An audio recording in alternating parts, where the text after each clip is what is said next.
أفضل ما قيل في ديوان العرب عن العرب.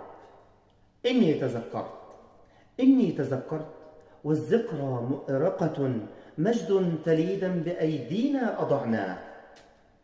إن اتجهت في بلد الإسلام تجده قد طير مقصوص جناحاه.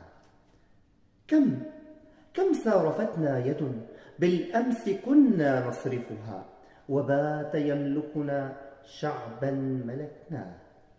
استرشد الغرب بالماضي فأرشده، ونحن كنا لنا ماض نسيناه. إنا مشينا وراء الغرب نقتبس من نوره، فأصابتنا شظاياه.